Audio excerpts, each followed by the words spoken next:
Bonjour à toutes et à tous, bienvenue dans cette vidéo.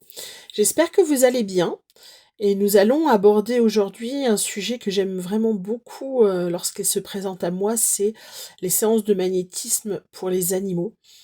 Alors, est-ce qu'il est possible de magnétiser un animal? Oui, bien sûr, il faut savoir que tout est vibration, absolument tout ce qui nous entoure est vibration. Donc, que ce soit, les pierres, les plantes, les êtres humains, les animaux, tout est vibration. Il ne s'agit que d'une histoire de densité. Et qu'est-ce que je vais essayer de faire? Je vais essayer de rétablir, lors d'une séance, hein, bien sûr, je vais tenter de rétablir un équilibre. Donc en agissant sur le champ énergétique, bien sûr, bien évidemment. Heu, il faut aussi savoir que les animaux sont extrêmement réceptifs. Il n'est pas rare, d'avoir des soins à distance et la personne de me dire: «Ah, mais je comprends pas, en début de séance, vous m'aviez envoyé un message pour me signaler le début de la séance et bah, mon chien, et ben, il s'est mis dans son panier, il s'est allongé, il a attendu» et j'ai bien senti la fin de la séance parce que là, il s'est levé et il m'a demandé d'aller promener. Ce n'est pas rare. L'animal sait ce qui va se passer. Ils sont vraiment extrêmement réceptifs. Ce qu'il y a aussi d'important à comprendre, c'est qu'il est rare que je travaille sur un seul point en particulier, même si des fois les demandes sont très, très, très spécifiques à j'en sais rien, une douleur et cetera. Je travaille rarement sur un seul point. Je préfère travailler sur l'ensemble du corps et bien sûr insister là où, mes ressentis me disent qu'il y a douleur ou par rapport à l'échange qu'on a eu bien évidemment avec l'humain qui accompagne, cet animal. Mais moi j'aime vraiment, regarder partout, partout, aller partout, envoyer de l'énergie partout parce que rétablir un équilibre, bah, forcément induit qu'il faut aller partout, le plus loin possible, dans tous les corps subtils, ça peut aller vraiment très, très loin, c'est très agréable.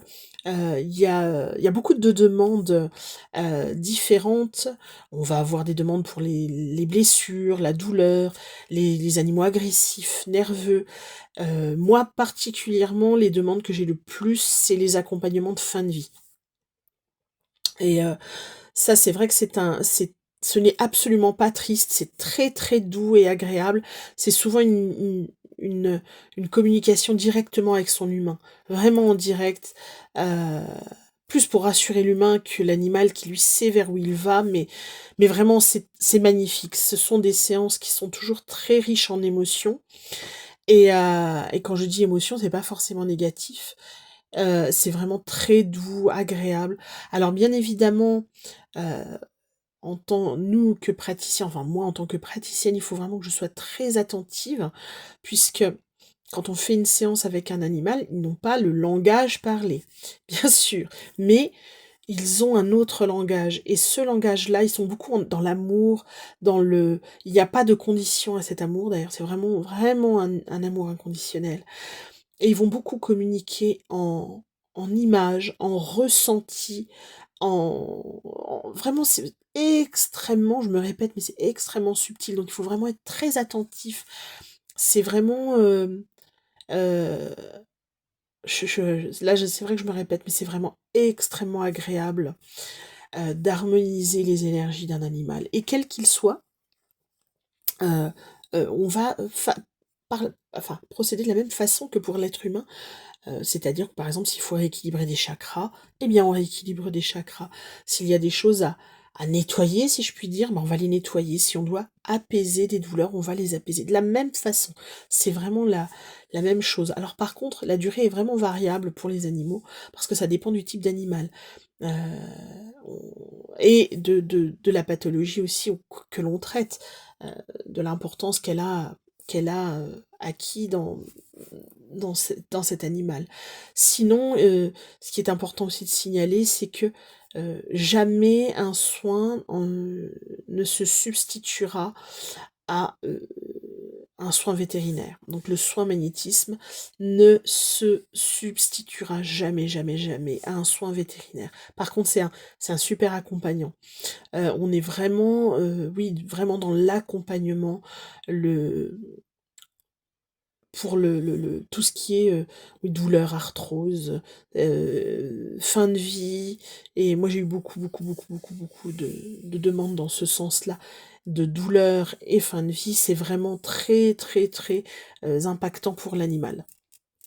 Voilà, alors après, c'est pas toujours, entendu, aisément, mais souvent ce qui est serait intéressant, ce serait aussi que l'humain lui-même reçoive une séance puisque il est très régulier que la pathologie de l'animal ressemble à la pathologie de l'humain et parfois, voilà, c'est mis de côté en disant: «Oui, mais je préfère, que mon animal aille bien», alors que c'est pas un fait égoïste, mais parfois, il faudrait aussi penser que l'humain, lui, aurait besoin d'une séance lui-même pour, bah, quand il ira mieux, son animal va souvent mieux.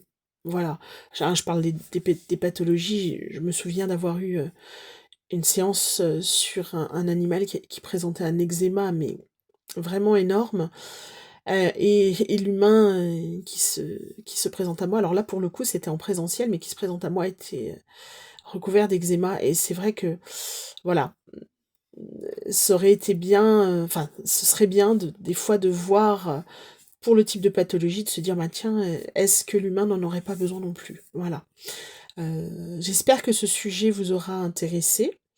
Je vous referai bientôt une petite vidéo. Je vous souhaite une excellente journée. N'hésitez pas, si vous avez des questions, à m'envoyer un petit mail, ou un petit message.